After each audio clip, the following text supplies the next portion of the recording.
Who stood between the British Army and the Oba of Benin in 1897? I am Joana, and today we uncover another Africa's untold story. General Asoro was a war chief in the Benin Kingdom. He served as the sword bearer to Oba Ovurame during the 1897 British Expedition to Benin. He also participated in the defense of the Benin against the British Expeditionary Force that wanted to capture the Oba. But what led to this expedition in the first place? Let us start from there. The Benin Kingdom was very successful and maintained direct contact with European countries. They were trading with European merchants. But in the 1800s, the kingdom was under threat from Britain, which sought to have Benin extend free trade to them. They literally did not want to pay tax, customs, or dues. They actually wanted to own the land. But Ovurame Nogbaisi, the Oba of the Benin Kingdom at that time, was not buying it. He rejected it. So what did he do? He tried to cut off the contract with the British, but the British continued to claim their right to trade on African soil for free. In January 1897, a British expedition under acting Consul General James Philip attempted to enter Benin during the Ikwe spiritual festival against the king's order. As the British approached, this officer and his entourage, they approached the borders of Benin. Asoro and other Benin soldiers awaited them. They insisted that the British-led party was only attempting to enter Benin just so that they could ask the king to remove the obstacles which he placed in the way of their trade. But Benin's defense resulted in a massive loss for the British and sparked the so-called punitive expedition, which turned out to be an English invasion on the African soil. So what happened next? The British retaliated with over 1,000 soldiers and artillery. But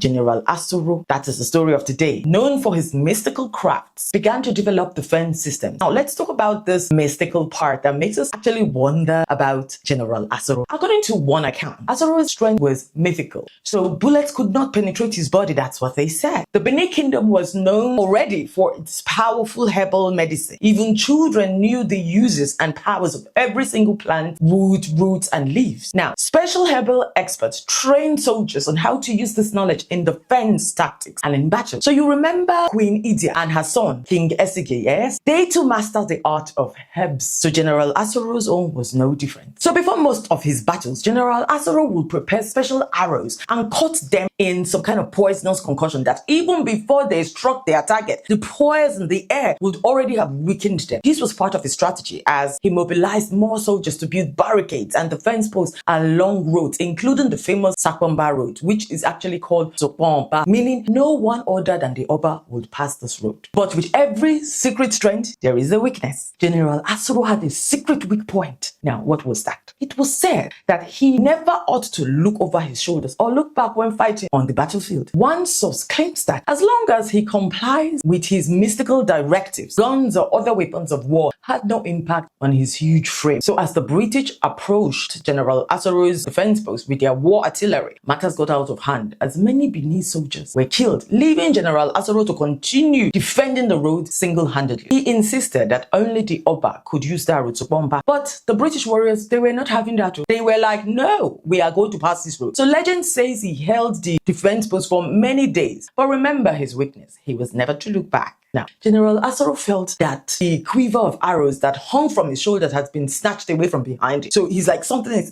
snatched from me. With that shock and the heat of the battle, Asoro looked left and right, but could not find this quiver that held his arrow. So legend recounts that in such instances, when he felt he was losing in battle before, right, he would turn into a chick and reappear in his wife's mortar, alive, rejuvenated. She had to be there to open it, and then he's ready again to continue the battle. But this day was very different. As he searched for that arrow, he remained cautious, not to look back or admit the British pressure on him. He was being hit from all angles. In an attempt to grab his arrow, he looked over his shoulder. Legend says that there and then he saw Ofoe, the messenger of death. And that was the end of General Asoro. The bullets penetrated and the great General Asoro fell to the ground and died after days of defending Sakwamba. After they invaded Benin, Benin fell under the rule of the English Empire. So the gallant general was killed at the exact spot where his statue today in modern Benin still stands.